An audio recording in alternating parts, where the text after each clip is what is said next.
In today's world, the most telling clues aren't always fingerprints on a window. Nope, they're the bits and bytes hiding on a hard drive.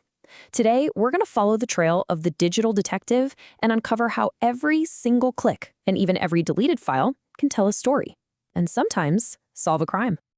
And that really brings us to the big question, the one that drives this whole field. How in the world do you solve a crime you literally can't see? I mean, when the evidence is invisible, locked away inside computers and phones, you need a totally new kind of investigator. This is the challenge they face every single day. Before a digital detective even touches a piece of tech, they live by this philosophy. And this quote, it just says it all, doesn't it? You can have the fanciest, most expensive software in the world, but without a disciplined process, it's useless. In this game, it's the methodology, not the tool, that cracks the case. So, this leads us straight to the investigator's #1 rule.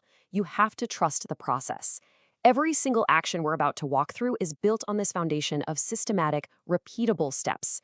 It's what separates solid evidence from just guesswork. And here it is. This is the process in all its glory. You should think of this flowchart as our roadmap for this entire explainer. It's what guides an investigator through every single phase, from the moment the phone rings to the day they might have to testify in court. So let's follow this map and see how it's done. All right, the first part of any investigation actually starts long before anyone gets to a crime scene. It is all about preparation. You got to gear up for the quest. Okay, so at the very heart of any digital forensics lab is the forensic workstation. And let me tell you, this is no ordinary desktop computer. This is a high-performance beast of a machine, engineered for one singular purpose: to sift through absolute mountains of digital evidence without breaking a sweat. And the power inside these things is just incredible. We're talking about tons of RAM and heavy-duty multi-core processors, just to have enough horsepower to do things like crack passwords or rebuild files that someone tried to delete. And those dual monitors, oh yeah, they're absolutely essential. It allows an analyst to have the original evidence logs on one screen and their active investigation on the other, comparing them side by side meticulously. So with the lab all set up, the investigator now needs what they call a go bag, a physical toolkit that has absolutely everything they need to properly document and seize evidence when they're out in the field. Now, at first glance, a lot of this stuff looks like your standard issue crime scene gear, right? You've got cameras, gloves, evidence bags. The goal here is exactly the same as any other investigation. You have to meticulously document the physical scene and handle every potential piece of evidence without contaminating it. But then the toolkit gets way more specialized for digital evidence. You've got anti-static bags to protect fragile electronics. But probably the most critical item on this list is the frequency shielding material, something like a Faraday bag. This little bag blocks all wireless signals. Why? It makes it impossible for a suspect to remotely wipe a phone or a laptop before it can be examined. It's a game changer. And finally, before a single step is taken, we come to the most critical piece of prep work: legal authority. Without a search warrant or, say, the right approval from corporate management, every single piece of evidence you find could get thrown right out of court. This step is completely 100% non-negotiable. All right, preparation is complete. Now our digital detective arrives on the scene. This is where that whole process we talked about meets reality, and where discipline is absolutely everything. Those first few moments on a scene are a masterclass in discipline. The protocol is so strict. First, secure the area. Then, document everything. You sketch the room, you photograph every device, every cable, all of this before a single thing is touched. What this does is create a perfect snapshot of the scene exactly as it was found, which is so critical for the investigation later on. And this is exactly why that labeling is so important. Look at this. Every single cable gets a tag that corresponds to the exact port it was plugged into.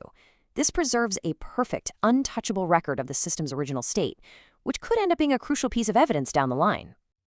So once a piece of evidence is bagged and tagged, its entire journey is tracked on this: a chain of custody form. Think of this document as the evidence's life story. It creates an unbroken trail, recording every single person who handles it, from the moment of seizure all the way to the courtroom. It's how you prove it hasn't been tampered with.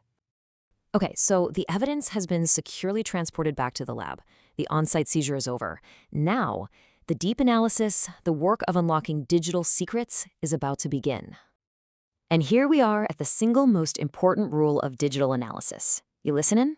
You never work on the original evidence. Ever. The risk of accidentally changing it is just way too high. Instead, investigators create a perfect bit-for-bit duplicate. It's called a forensically sound copy. So you might be asking, how do you prove the copy is actually perfect?